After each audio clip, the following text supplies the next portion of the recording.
If you're trying to buy your home in the next year, there are 7 mistakes that could cost you thousands of pounds, and most people don't even realise they're making them. Now, I work with first-time buyers every single day. These are the exact mistakes I'm seeing and the exact mistakes that you want to avoid. And these mistakes don't just slow you down. They can cost you money, cause delays, or even make the whole deal fall through. I want to say stick around for mistake number 7 because this one catches so many people out. There's so much value in each and every mistake. Mistake number 1 is such a big one. It's not understanding your budget. Not understanding your budget is so dangerous because not only if you're overcommitting or undercommitting, either scenario is a really bad thing to go for. Because if you're overcommitting, that means you're not going to be in a comfortable scenario, you're not going to be able to live your life, you're basically going to be a slave to your mortgage. But on the other end of the scale, if you're undercommitting, it means you're probably not thinking about the medium to long term, therefore losing out on longer term benefits of going for the right amount. Mistake number 2, and this is a really, really big one, is not speaking to a mortgage advisor early enough.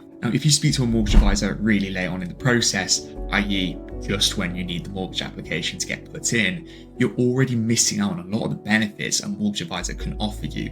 Remember, a mortgage advisor is someone that is on your team, someone that helps you through the process and hopefully supports you when you're actually searching for a property as well.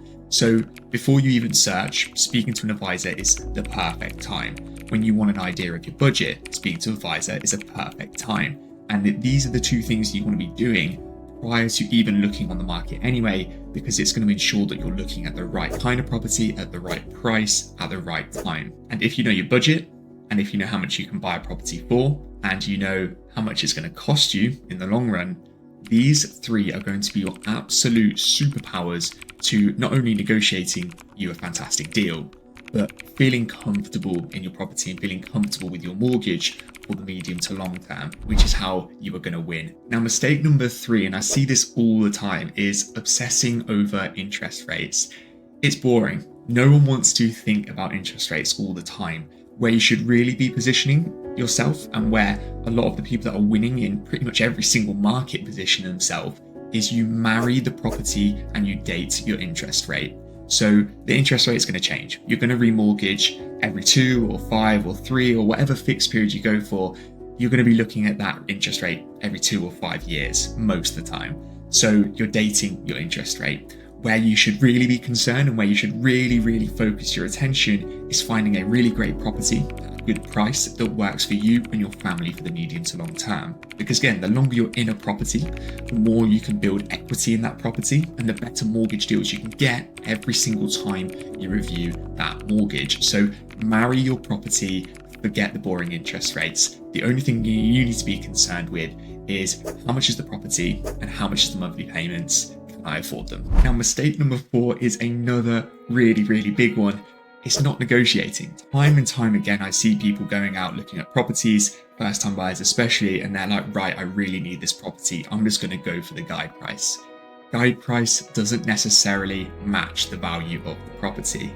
Just because an estate agent says it does, doesn't mean it actually does. Do your research on every property you're looking at. Make sure that the local sales look or match what the guide price is actually saying.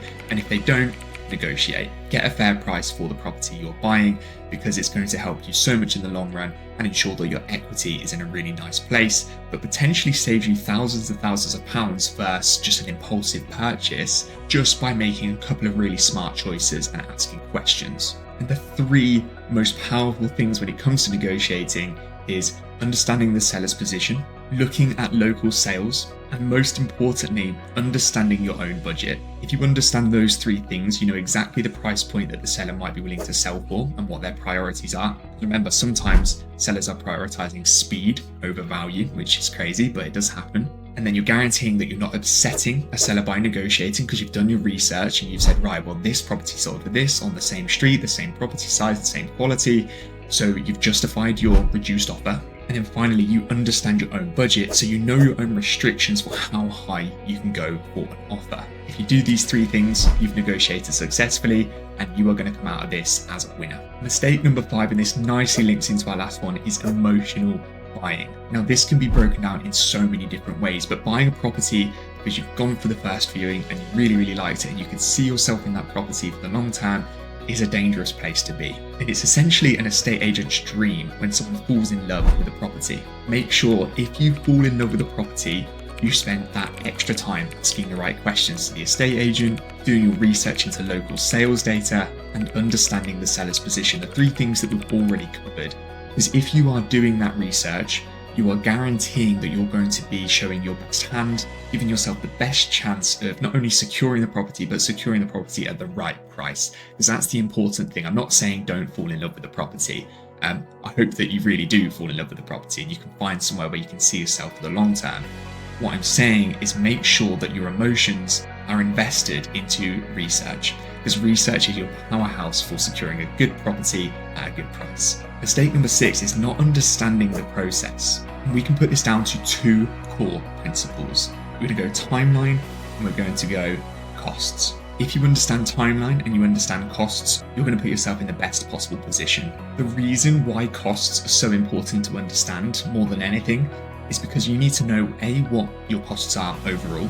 So deposit, moving costs, solicitor fees, potential private survey fees, and essentially any upfront fees that are going to have to be paid before you're the legal owner of the property, because you need to make sure you've got enough money to even enter the process in the first place. But if you've ticked that off and you understand the costs associated and you've got the money to cover the costs associated, then you can look at the timeline. Now, the timeline is really, really important to understand because you're going to know each and every step that needs to be ticked off throughout the process. And I'm going to be honest with you, a few of the different things in the timeline can be chopped and changed and moved around in the order, but at the end of the day, everything will still need to be ticked off on that list. But if you know the step-by-step process on how to buy your home, it's going to help you plan, it's going to help you understand each stage and know what's coming at each stage. But I would really, really encourage understanding the entire timeline and what it entails. And you can do that by speaking to a mortgage advisor in the UK like myself. And then once you've got a pretty good general knowledge of each and every step along the way,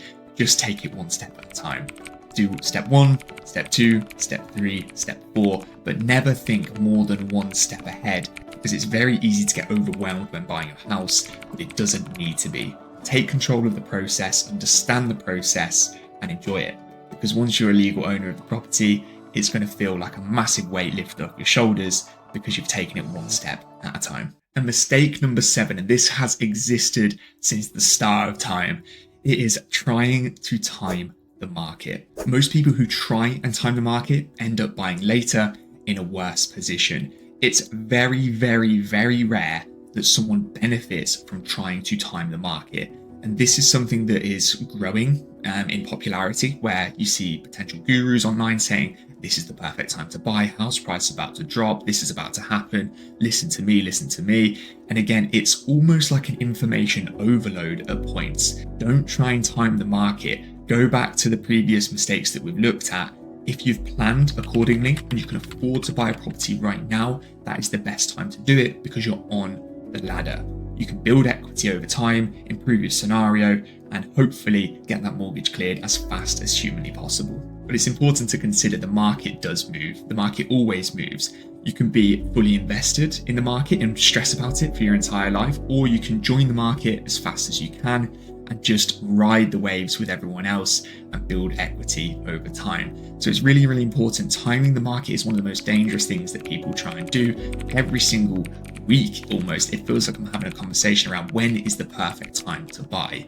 And it always goes back to the same question: when's right for you? Now I've got some really, really good news for you guys. Every single one of these mistakes I've talked about in this video, 1 through 7, are completely avoidable. And if you're planning on buying and you want to avoid every single one of these mistakes, or you just want clarity on your own personal situation, what your budget is, what you can afford to buy, and understand the monthly costs of being a homeowner, you are in luck, because that's exactly what I help people with every single day. What I want you to do is go off this video, go onto the video description, scroll down to where you can book a call, click that link, follow it through, find a time that works best for you, and get a call booked in with myself. We can go through any and all questions you have and just make the whole process a lot easier to understand, which puts you in a way better position to win in this market and any market from this point onwards. Now, I've put a video on the screen right now, which is the perfect video for you to go and watch right now. Click that video, get all the information, and if you've enjoyed this video and you found it valuable and you've got some really valuable information from it, please do leave a like and comment, and I look forward to speaking to you very, very soon, and good luck on your first time buyer journey.